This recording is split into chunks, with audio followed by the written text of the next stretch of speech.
मोर प्रिय देशवासीगण नमस्कार। आजिर एही पवित्र दिन रे मते आपण मानक सह मनर कथा हेबाकू सुजोग मिलिछि। आज होछि चैत्र मास शुक्ल पक्ष प्रतिपदा तिथि। आजिठारु चैत्र नवरात्र आरंभ होछि। आजिठारु भारतीय नववर्ष मध्य आरंभ होछि। एथर विक्रम संवत्सर 2082 आरंभ होछि। वर्तमान मो आगरे आपण मानकर अनेक चिठी रहिछि। किछि बिहारु आसिछि, किछि पश्चिम बंगरु, किछि तामिलनाडु आसिछि तो आउ किछि गुजरातरु। एसबुरे खूब आकर्षक ढंगरे लोके निजर मनर कथा लेखि पठाइछन्ति। अनेक चिठिरे शुभेच्छा और अभिनंदन वार्ता मध्य रहिछि। किछि वार्ता आपण मानकु सुनाइबाकू मोर इच्छा होछि। कन्नड़ भाषारे समस्तंकु उगादी उत्सवर शुभेच्छा। परवर्ती वार्ता होछि तेलुगु भाषारे समस्तंकु उगादी उत्सवर शुभेच्छा। आउ गोटे चिठिरे लेखा हैछि कोंकणी भाषारे संसार पाड़वा उपलक्षे शुभेच्छा। परवर्ती वार्तारे लेखा हैछि मराठी भाषारे गुड़ी पाड़वा अवसर रे आंतरिक शुभेच्छा। आमर जने बंधु लिखिछन्ति मालायालम भाषारे समस्तंकु विशु पर्वर शुभेच्छा। आउ गोटे वार्तारे रहिछि तामिल भाषारे समस्तंकु नववर्ष पुथांडु उपलक्षे शुभेच्छा। बंधुगण आपण एकथा तो बुझी सारिथिबे जे एसबु भिन्न भिन्न भाषारे पठा जाइथिबा शुभेच्छा वार्ता, किंतु आपण कोन यार कारण जानन्ति? एहा ही तो सेही विशेष कथा जहा आज मु आपण मानक सहित बांटिबा पई चाहूछि। आम देशर भिन्न भिन्न राज्य रे आज एवं आगामी किछि दिन मध्यरे नूतन वर्ष आरंभ हेबाकू जाउछि एवं यह सब होउछि सेही नूतन वर्ष और विभिन्न पर्वपर्वाणी उपलक्षे अभिनंदन वार्ता। सेहिथि पई लोके मते विभिन्न भाषारे शुभेच्छा वार्तामान पठाइछन्ति। बंधुगण आज कर्णाटक, आंध्र प्रदेश और तेलंगाना रे उगादी पर्व खूब उत्साहर सहित पालन करा जाउछि। आज ही महाराष्ट्र रे गुड़ी पाड़वा पालन करा जाउछि। विविधता रे भरा आम देश रे भिन्न भिन्न राज्य रे आगामी किछि दिन मध्यरे विभिन्न पर्व पालन करा जिवो। जेमिति कि आसाम रे रोंगाली बिहू, पश्चिम बंग रे पोइला बैसाख, काश्मीर रे नबरे उत्सव पालन करा जिवो। सेही भली एप्रिल 13 रु 15 तारिख मध्यरे देशर विभिन्न भागरे पर्वपर्वाणीर उत्साह उद्दीपना देखिबाकू मिलिबो। एसबुकु नै उत्साह देखाजिबा सह ईद मध्य आसीगलाणी, अर्थात एही मासटी सारा होउछि पर्वपर्वाणीर मास। मु देशवासींकु एही सब उत्सव उपलक्षे अनेक अनेक शुभकामना जणाउछि। आमर एही उत्सव गुड़िक भिन्न भिन्न अंचलर थिबा सत्त्वे भारतर विविधता किभଳି एक सूत्र रे बंधा ताहा दर्शाउछन्ति। एकतार एही भावना को आमको निरंतर भावे सुदृढ़ करि चलिबाकू हबो।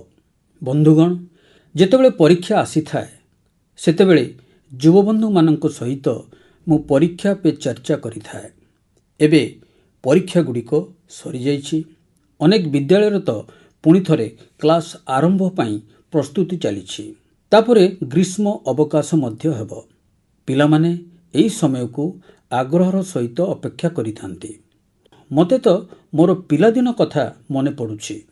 जेतेबेले मु मो सांगमानक सह मिसी दिनसारा किछि ना किछि दुष्टामी करुथुलु, किंतु ता सहित आमे किछि गठनमूलक काम मध्य करुथुलु, किछि शिखुथुलु। खरादिने दिन बड़ होइथाए। एही समय रे पिलांक पाखरे करिबाकू बहुत किछि समय थाए। किछि नुआ शौक बा हॉबी को आपणिबा सह निजर कला कौशल को आहुरी उन्नत करिवार यह प्रकृष्ट समय। आज पिलामानंक पई एबडी प्लाटफॉर्म रो अभाव नाही, जोठी सेमाने बहुत किछि शिखि पारिबे।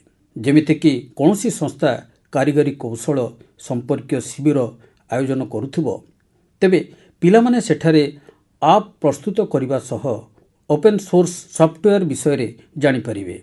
केउठी परिवेश कथा हो, मंच नाटक हो, लीडरशिप कथा हो, एमिति ବିଭିନ୍ନ ବିଷୟର ପାଠ୍ୟକ୍ରମ ଆୟୋଜିତ ହୋଇଥାଏ। ପିଲାମାନେ ଏଥିରେ ଯୋଗ ଦେଇପାରିବେ। ଏମିତି ଅନେକ ବିଦ୍ୟାଳୟ ମଧ୍ୟ ରହିଛି ଯେଉଁଠି ବକ୍ତୃତା କିମ୍ବା ଅଭିନୟର ଶିକ୍ଷା ମଧ୍ୟ ଦିଆଯାଇଥାଏ। ଏସବୁ ପିଲାମାନଙ୍କର ବହୁତ କାମରେ ଲାଗିଥାଏ। ଏସବୁ ବ୍ୟତୀତ ଆପଣମାନଙ୍କ ପାଖରେ ଏହି ଛୁଟିଦିନମାନଙ୍କରେ ସ୍ଥାନେ ସ୍ଥାନେ ଚାଲିଥିବା ସ୍ୱେଚ୍ଛାସେବୀ କାର୍ଯ୍ୟ, ସେବା କାର୍ଯ୍ୟ ଆଦିରେ ଯୋଗ ଦେବାର ମଧ୍ୟ ସୁଯୋଗ ରହିଛି। ଏଭଳି କାର୍ଯ୍ୟକ୍ରମଗୁଡ଼ିକୁ ନେଇ ମୋର ଗୋଟିଏ ବିଶେଷ ଅନୁରୋଧ ରହିଛି।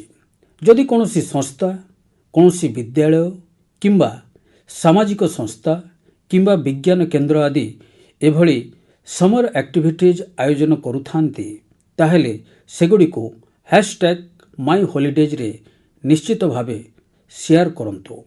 ଏହାଦ୍ୱାରା ସାରା ଦେଶର ପିଲା ଏବଂ ସେମାନଙ୍କ ପିତାମାତାଙ୍କୁ ଏ ବିଷୟରେ ସହଜରେ ସୂଚନା ମିଳିପାରିବ।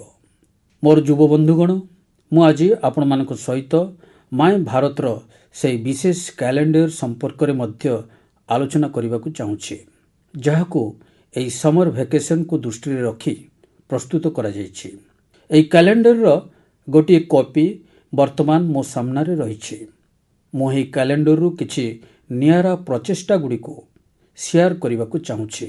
ଯେମିତିକି ମାଇଁ ଭାରତର ଷ୍ଟଡି ଟୁର୍ରେ ଆପଣ ଏକଥା ଜାଣିପାରିବେ ଯେ ଆମ ଜନଔଷଧି କେନ୍ଦ୍ରଗୁଡ଼ିକ କିଭଳି ଭାବେ କାର୍ଯ୍ୟ କରୁଛି। ଆପଣମାନେ ଭାଇବ୍ରାଣ୍ଟ ଭିଲେଜ ଅଭିଯାନର ଅଂଶ ହୋଇ ସୀମାନ୍ତ ଗାଁଗୁଡ଼ିକରେ କିଛି ନିଆରା ଅନୁଭୂତି ସାଉଁଟି ପାରନ୍ତି। ତା ସହିତ ସେଠାକାର କଲଚର ଏବଂ ସ୍ପୋର୍ଟସ ଆକ୍ଟିଭିଟିଜରେ ନିଶ୍ଚିତ ଭାବେ ଅଂଶଗ୍ରହଣ କରନ୍ତୁ। ସେହିଭଳି ଆମ୍ବେଦକର ଜୟନ୍ତୀ ଅବସରରେ ପଦଯାତ୍ରାରେ ସାମିଲ ହୋଇ ଆପଣ ସମ୍ବିଧାନର ମୂଲ୍ୟବୋଧକୁ ନେଇ ସଚେତନତା ସୃଷ୍ଟି କରିପାରନ୍ତି। ପିଲାମାନଙ୍କୁ ଏବଂ ସେମାନଙ୍କ ଅଭିଭାବକମାନଙ୍କୁ ମୋର ବିଶେଷ ଅନୁରୋଧ ଯେ ସେମାନେ ଛୁଟି ସମୟର ସେମାନଙ୍କ ଅନୁଭୂତିକୁ #HolidayMemoriesରେ ନିଶ୍ଚିତ ଭାବେ ସେୟାର କରନ୍ତୁ। ମୁଁ ଆପଣଙ୍କ ଅନୁଭୂତିକୁ ଆଗାମୀ ମନ୍ କି ବାତ୍ରେ ସାମିଲ କରିବା ପାଇଁ ଚେଷ୍ଟା କରିବି। ମୋର ପ୍ରିୟ ଦେଶବାସୀଗଣ, ଖରାଦିନ ଆରମ୍ଭ ହେବା ମାତ୍ରେ ପ୍ରତି ସହର, ପ୍ରତି ଗାଁରେ ଜଳ ସଞ୍ଚୟ କରିବାର ପ୍ରସ୍ତୁତି ଆରମ୍ଭ ହୋଇଯାଏ। ଅନେକ ରାଜ୍ୟରେ ଜଳ ଅମଳ ସହ ଜଡ଼ିତ କାର୍ଯ୍ୟ, ଜଳ ସଂରକ୍ଷଣ ସମ୍ପର୍କୀୟ କାର୍ଯ୍ୟ ଗତିଶୀଳ ହେଲାଣି। ଜଳଶକ୍ତି ମନ୍ତ୍ରଣାଳୟ ଏବଂ ବିଭିନ୍ନ ସ୍ୱେଚ୍ଛାସେବୀ ସଂଗଠନ ଏହି ଦିଗରେ କାର୍ଯ୍ୟ କରୁଛନ୍ତି। ଦେଶରେ ହଜାର ହଜାର କୃତ୍ରିମ ଜଳାଶୟ, check dam, borewell recharge, community soaked ପିଟ୍ର ନିର୍ମାଣ ଚାଲିଛି। ପ୍ରତିବର୍ଷ ପରି ଏଥର ମଧ୍ୟ କ୍ୟାଚ୍ ଦି ରେନ୍ ଅଭିଯାନ ପାଇଁ କାର୍ଯ୍ୟ ଆରମ୍ଭ ହେଲାଣି।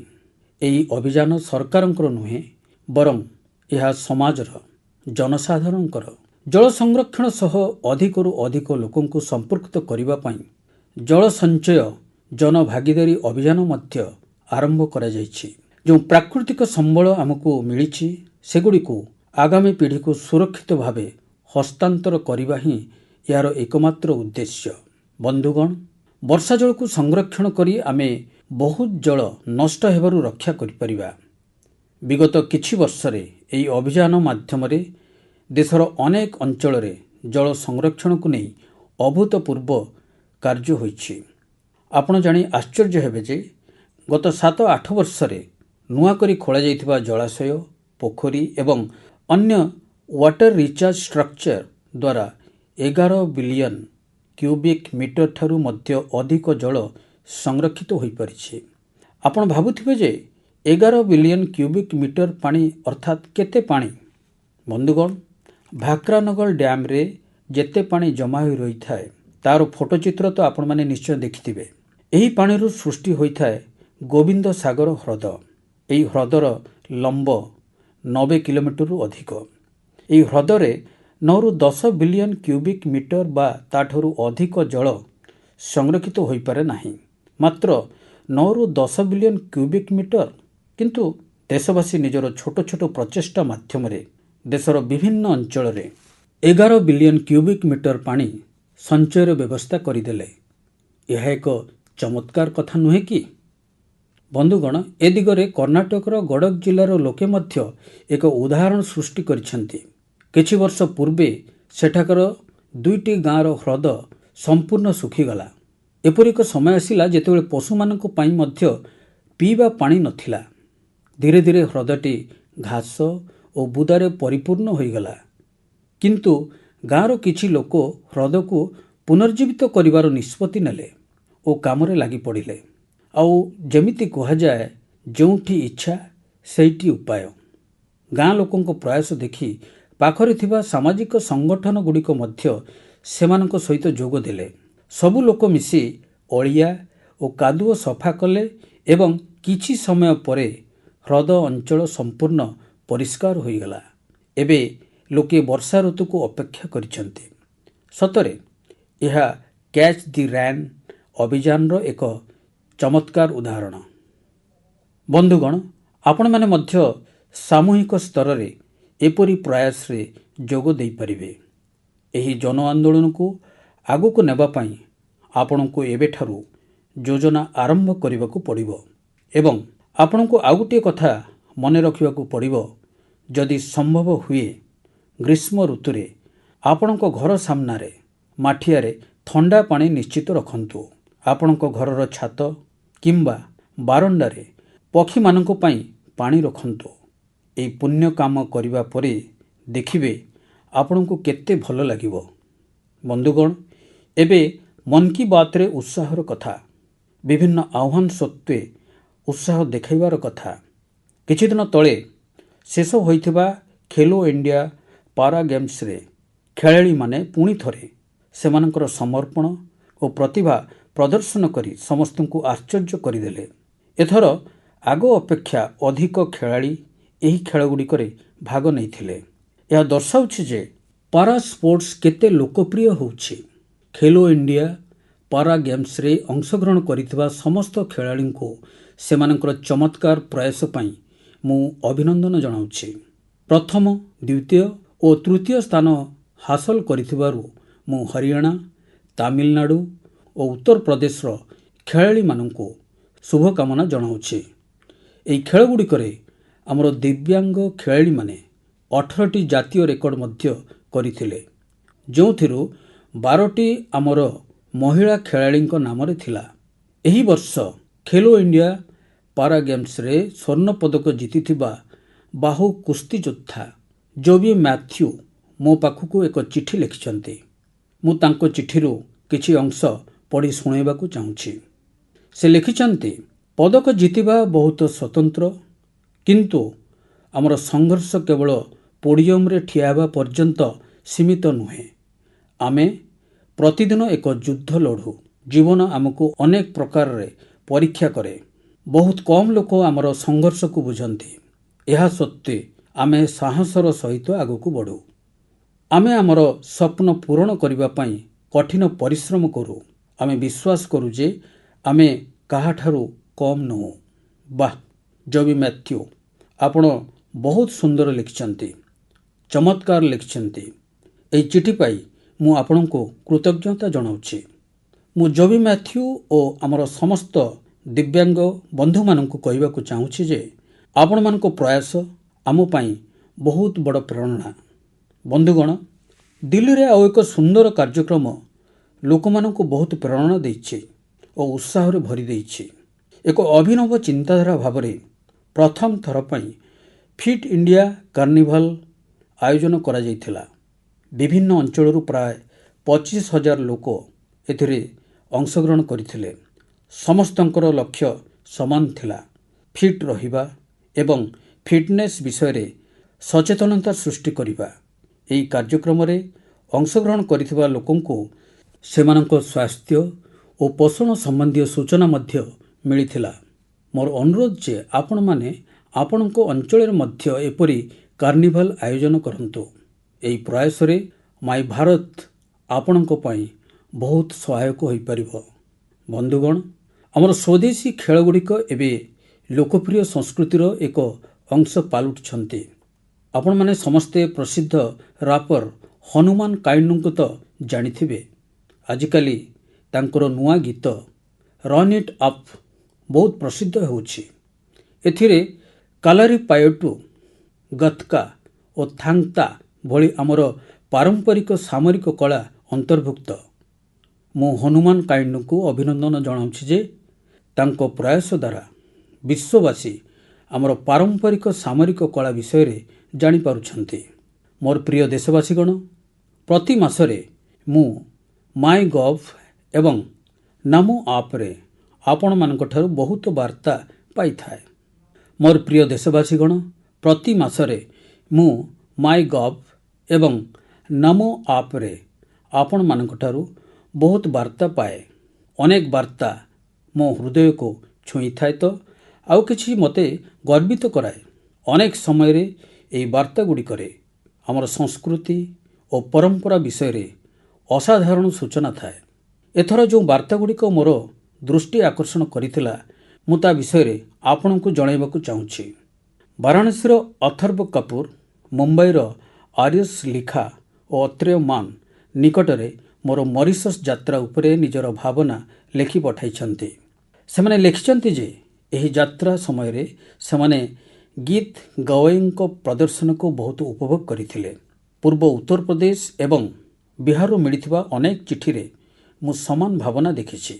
ମରିସସ୍ରେ ଗୀତ ଗୱୈଙ୍କ ସୁନ୍ଦର ପ୍ରଦର୍ଶନ ସମୟରେ ମୁଁ ଯାହା ଅନୁଭବ କଲି ତାହା ପ୍ରକୃତରେ ଅତି ଚମତ୍କାର ଥିଲା। ବନ୍ଧୁଗଣ, ଯେତେବେଳେ ଆମେ ମୂଳ ସହିତ ଯୋଡ଼ି ହୋଇ ରହିଥାଉ, ଯେତେ ବଡ଼ ଝଡ଼ ଆସିଲେ ମଧ୍ୟ ତାହା ଆମର କ୍ଷତି କରିପାରେ ନାହିଁ। କଳ୍ପନା କରନ୍ତୁ, ପ୍ରାୟ 200 ବର୍ଷ ପୂର୍ବେ ଭାରତରୁ ଅନେକ ଲୋକ ଗିରମିଟିଆ ଶ୍ରମିକ ଭାବେ ମରିସସ୍ ଯାଇଥିଲେ। ଆଗକୁ କ'ଣ ହେବ କେହି ଜାଣିନଥିଲେ, କିନ୍ତୁ ସମୟ ବିତିବା ସହିତ ସେମାନେ ସେଠାରେ ବସବାସ କରି ରହିଗଲେ। ସେମାନେ ମରିସସ୍ରେ ନିଜର ଏକ ବଡ଼ ପରିଚୟ ତିଆରି କଲେ। ସେମାନେ ନିଜର ଐତିହ୍ୟକୁ ସଂରକ୍ଷଣ କଲେ ଏବଂ ନିଜ ମୂଳ ସହିତ ଯୋଡ଼ି ହୋଇ ରହିଲେ। କେବଳ ମରିସସ୍ ଏଭଳି ଉଦାହରଣ ନୁହେଁ। ଗତ ବର୍ଷ ଯେତେବେଳେ ମୁଁ ଗାୟନା ଯାଇଥିଲି, ସେଠାକାର ଚୌତାଲ ପ୍ରଦର୍ଶନ ମଧ୍ୟ ମୋତେ ବହୁତ ପ୍ରଭାବିତ କରିଥିଲା। ବନ୍ଧୁଗଣ, ଏବେ ମୁଁ ଆପଣମାନଙ୍କ ପାଇଁ ଏକ ଅଡ଼ିଓ ଶୁଣାଉଛି।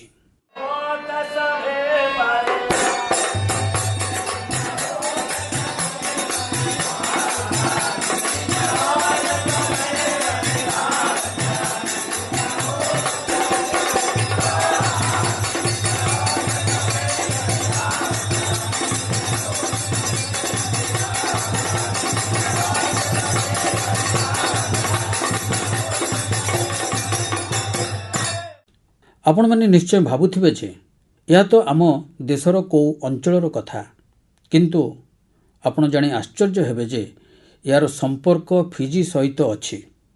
ଏହା ଫିଜିର ବହୁତ ଲୋକପ୍ରିୟ ଫଗୁଆ ଚୌତାଲ। ଏହି ଗୀତ ଓ ସଙ୍ଗୀତ ପ୍ରତ୍ୟେକଙ୍କ ଭିତରେ ଉତ୍ସାହ ଭରିଦିଏ। ମୁଁ ଆପଣମାନଙ୍କୁ ଆଉ ଏକ ଅଡ଼ିଓ କ୍ଲିପ୍ ଶୁଣାଉଛି।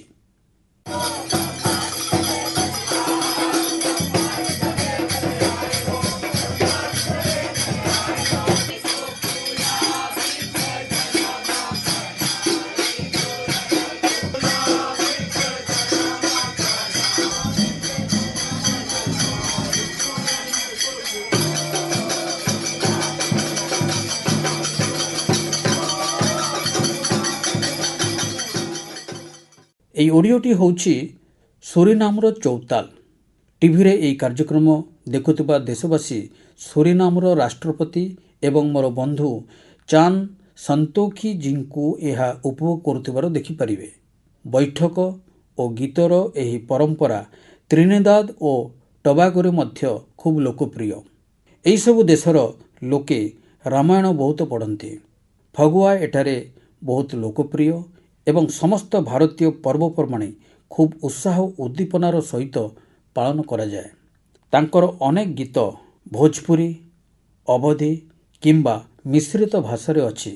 ବେଳେବେଳେ ବ୍ରଜ ଏବଂ ମୈଥିଲି ମଧ୍ୟ ବ୍ୟବହାର କରନ୍ତି। ଏହି ଦେଶଗୁଡ଼ିକରେ ଆମର ପରମ୍ପରାକୁ ସଂରକ୍ଷଣ କରୁଥିବା ସମସ୍ତେ ପ୍ରଶଂସାର ପାତ୍ର। ବନ୍ଧୁଗଣ, ବିଶ୍ୱରେ ଏପରି ଅନେକ ସଂଗଠନ ଅଛି ଯେଉଁଗୁଡ଼ିକ ବର୍ଷ ବର୍ଷ ଧରି ଭାରତୀୟ ସଂସ୍କୃତିର ସୁରକ୍ଷା ଦିଗରେ କାର୍ଯ୍ୟ କରିଆସୁଛନ୍ତି। ଏପରି ଏକ ସଂଗଠନ ହେଉଛି Singapore Indian fine arts society.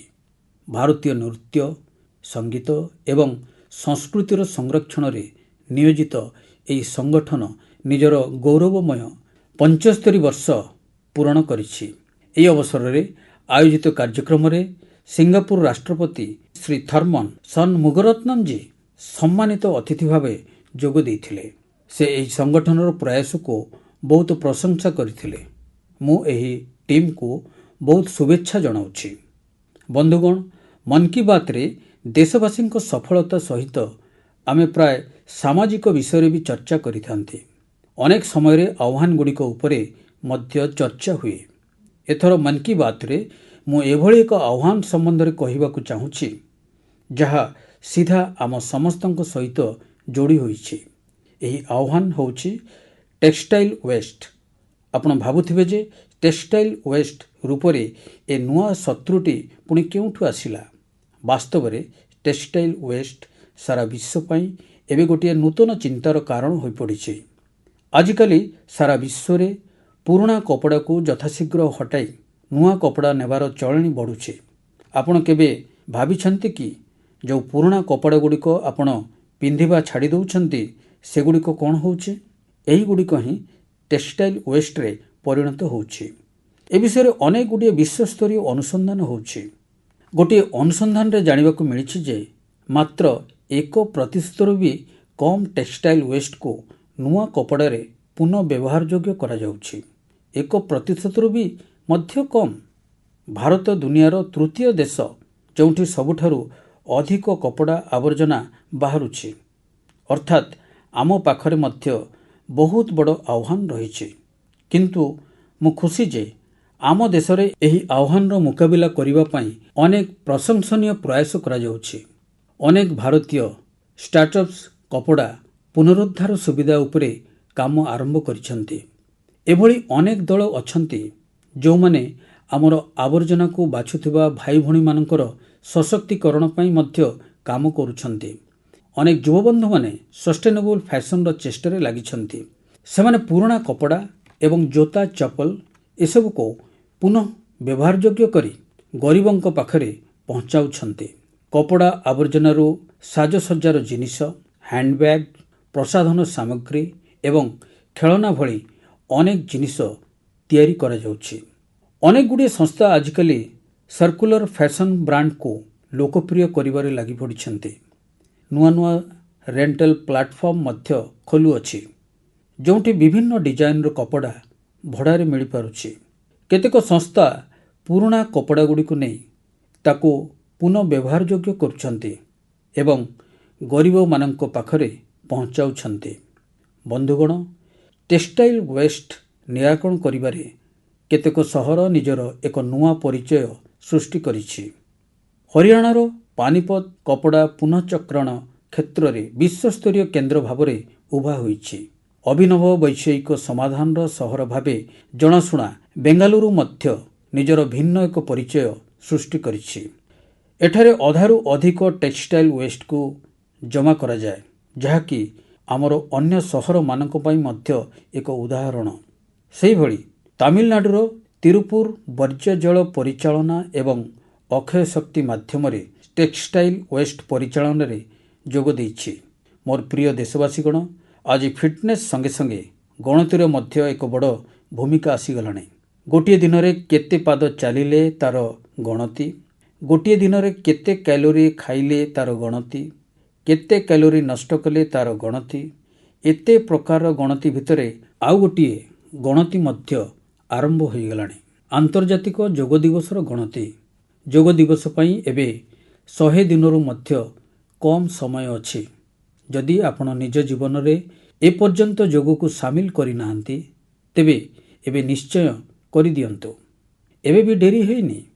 10 ବର୍ଷ ପୂର୍ବେ 2015 21 ଜୁନରେ ପ୍ରଥମ ଅନ୍ତର୍ଜାତୀୟ ଯୋଗ ଦିବସ ପାଳନ କରାଯାଇଥିଲା।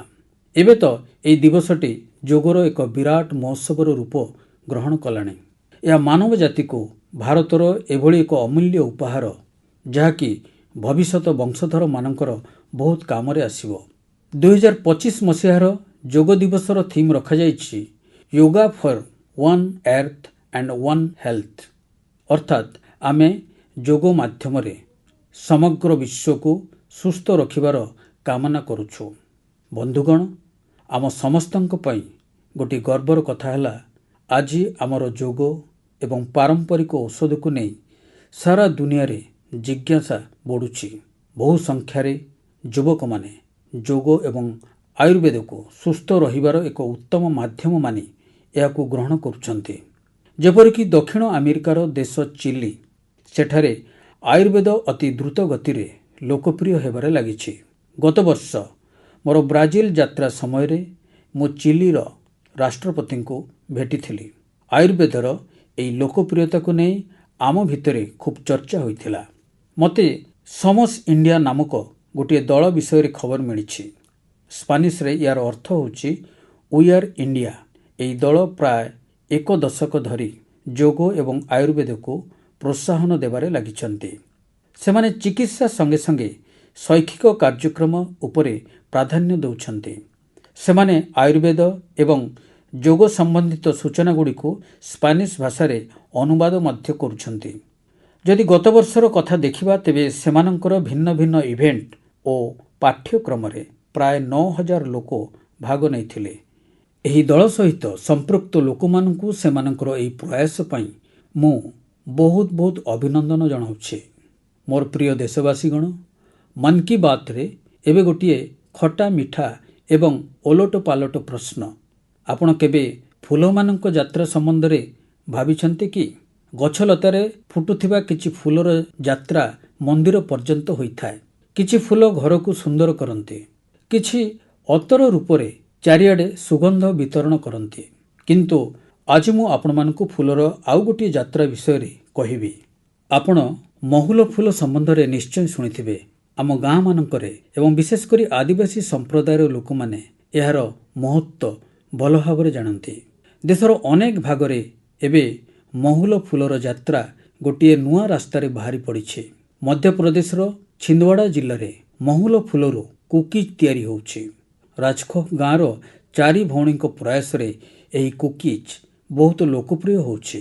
ଏହି ମହିଳାମାନଙ୍କର ଉତ୍ସାହକୁ ଦେଖି ଗୋଟିଏ ବଡ଼ କମ୍ପାନୀ ଏମାନଙ୍କୁ ଫ୍ୟାକ୍ଟରିରେ କାମ କରିବାର ପ୍ରଶିକ୍ଷଣ ଦେଲା। ତାଙ୍କଠାରୁ ପ୍ରେରଣା ପାଇ ଗ୍ରାମର ଅନେକ ମହିଳା ଏମାନଙ୍କ ସହିତ ମିଶିଛନ୍ତି। ଏମାନଙ୍କ ଦ୍ୱାରା ପ୍ରସ୍ତୁତ ମହୁଲ କୁକିଜ୍ର ଚାହିଦା ଖୁବ୍ ବଢ଼ିଛି। ତେଲେଙ୍ଗାନାର ଆଦିଲାବାଦ ଜିଲ୍ଲାରେ ମଧ୍ୟ 2 ଭଉଣୀ ମହୁଲ ଫୁଲ ଉପରେ ଏକ ନୂଆ ପରୀକ୍ଷଣ କରିଛନ୍ତି।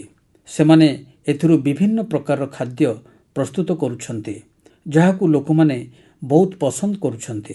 ସେମାନଙ୍କ ଖାଦ୍ୟରେ ଆଦିବାସୀ ସଂସ୍କୃତିର ମହକ ମଧ୍ୟ ରହିଛି। ବନ୍ଧୁଗଣ, ମୁଁ ଆପଣମାନଙ୍କୁ ଏକ ସୁନ୍ଦର ଫୁଲ ବିଷୟରେ କହିବାକୁ ଚାହୁଁଛି ଏବଂ ଏହି ଫୁଲର ନାଁ ହେଲା କୃଷ୍ଣ କମଳ। ଆପଣ ଗୁଜରାଟର ଏକତା ନଗରରେ ଷ୍ଟାଚ୍ୟୁ ଅଫ୍ ୟୁନିଟିକୁ ଦେଖିବାକୁ ଯାଇଛନ୍ତି କି? ଷ୍ଟାଚ୍ୟୁ ଅଫ୍ ୟୁନିଟିର ଆଖପାଖରେ ଆପଣଙ୍କୁ ଏକ କୃଷ୍ଣ କମଳ ବହୁ ସଂଖ୍ୟାରେ ଦେଖିବାକୁ ମିଳିବ। ଏ ଫୁଲ ପର୍ଯ୍ୟଟକମାନଙ୍କ ମନ ମୋହି ନିଏ।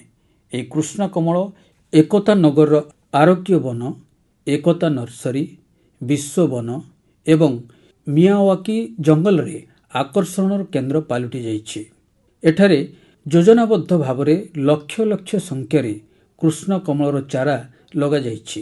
ଆପଣ ମଧ୍ୟ ଯଦି ଆପଣଙ୍କ ଆଖପାଖରେ ଦେଖନ୍ତି, ସେଠାରେ ମଧ୍ୟ ଫୁଲର ଏଇଭଳି ମନଛୁଆ ଯାତ୍ରା ଦେଖିପାରିବେ। ଆପଣ ନିଜ ଅଞ୍ଚଳର ଫୁଲର ଏଇଭଳି ନିଆରା ଯାତ୍ରା ସମ୍ପର୍କରେ ମୋତେ ବି ଲେଖନ୍ତୁ।